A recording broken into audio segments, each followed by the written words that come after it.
Attraction is a complex and multidimensional phenomenon that can vary greatly among individuals.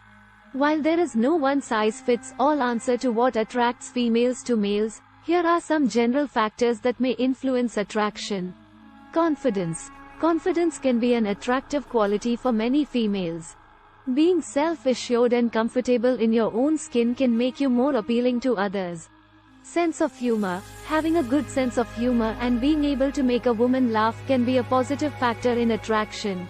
Kindness and empathy. Women may be attracted to men who show kindness, compassion, and understanding towards others.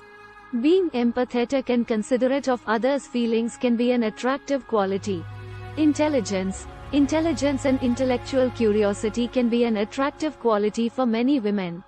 Being knowledgeable and having interesting things to say can make you more interesting and appealing to others.